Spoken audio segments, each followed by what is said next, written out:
ආයිබෝවන්. අද මම කියන්න යන්නේ සීන් කරන්න කලින් ඩිලීට් කරපු WhatsApp මැසේජ් එකක් කොහොමද අපි බලාගන්නේ කියලා. අපි බලමු කොහොමද ඒක කරගන්නේ කියලා.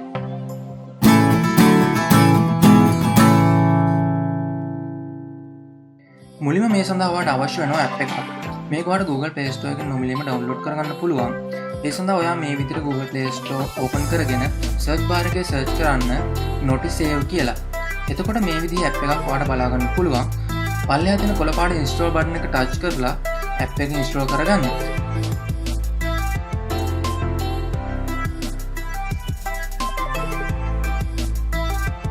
මේ විදිහට ඉන්ස්ටෝල් වුණාට පස්සේ ඔයාලට පුළුවන් මෙතනම තියෙන කොළ පාට ඕපන් කියන බටන් එක ටච් කරලා notice save ඇප් එක ඕපන් කරගන්න. මේ විදිහට ඇප් එක ඕපන් වුණාට පස්සේ ඇප් එක කන්ෆිගර් කරගන්න ස්ටෙප් බයි ස්ටෙප් පෙන්නනවා. ඇප් එකට නොටිෆිකේෂන් වල ඇක්සස් එක ගන්න ඔයාලගේ පර්මිෂන් ඕනි වෙනවා. ඒ නිසා මේ විදිහට මැසේජ් එකක් එනවා. ඔයා ඒක allow දීලා මේ විදිහට එන වින්ඩෝ එකේ notice save කියන තැන තියෙන ස්විච් එක ටච් කරලා ඒක ඔන් කරගන්න ඕනි. ඊළඟට ආයෙමත් මැසේජ් එකක් එනවා. එතනදිත් ඔයා allow කියන තැන ටච් කරලා access එක notice save ඇප් එකට දෙන්න ඕනි.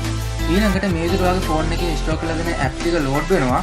ලෝඩ් වෙලා මෙතන මේ විදිහට ඔයාගේ ඇප් ටික පෙන්වුවට පස්සේ ඔයාට තියෙන්නේ ඔයාට ඕනි කරන ඇප් එක ඉස්සරහා තියෙන ස්විච් එක ටච් කරන්න විතරයි. අද කතා කරන්නේ WhatsApp ගැන නිසා මේ විදිහට WhatsApp ඇප් එක ඉස්සරහා තියෙන ස්විච් එක මම ඔන් කරගන්නවා. එච්චරයි කරන්න දෙන්නේ. ඔයාට දැන් පුළුවන් බෑග් ගිහිල්ලා ඔයාගේ WhatsApp එකට මැසේජ් එකක් එවලා මේක ටෙස්ට් කරගන්න.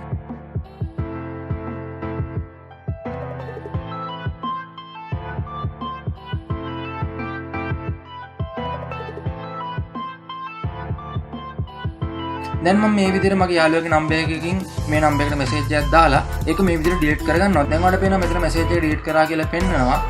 ඊළඟට ඔයාලට තියෙන WhatsApp එක ක්ලෝස් කරලා notice save කියන ඇප් එක ඕපන් කරගන්න.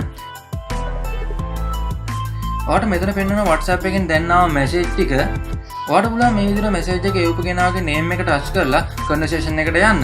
දැන් ඔයාලට පෙන්නනවා එවපු කෙනා මැසේජ් එක ඩිලීට් කරත් එයාගේ මැසේජ් ටික මෙතන පෙන්නනවා. මේ විදිහට ඔයාලට පුළුවන් කවුරුහරි මැසේජ් එකක් එවලා ඔයා එක සීන් කරන්න කලින් එයාගේ මැසේජ් එක ඩිලීට් කරලා තියෙනවා නම් මේ ඇප් එකෙන් ඔයාලට පුළුවන් මේ මැසේජ් එක ඩිලීට් කරලා තිබුණත් එයා එවපු මැසේජ් එක මොකක්ද කියලා බලා ගන්න. ඔයා දැනටම මේ ගැන දැනගෙන ඉඳියා නම් ඔයාගේ අදහස් පල්ලෙහා කමෙන්ට් සෙක්ෂන් එකෙන් දාන්න. ඔයාගේ නොදන්න යාළුවන්ට දැනගන්න මේ වීඩියෝ එක ෂෙයා කරන්න අමතක කරන්නත් එපා. මේ වගේ තවත් වීඩියෝස් ඉස්සරහට අපි අරගෙන එනවා. ඒවත් මිස් කරගන්න නැතුව ඔයාලට බලන්න ඕනේ නම් පල්ලෙහා තියෙන රතු පාට subscribe බටන් එක ක්ලික් කරලා අපේ channel එක subscribe කරන්න. මේ වීඩියෝ එක නැරඹුවට ගොඩක් ස්තුතියි. ඔබට සුබ දවසක්.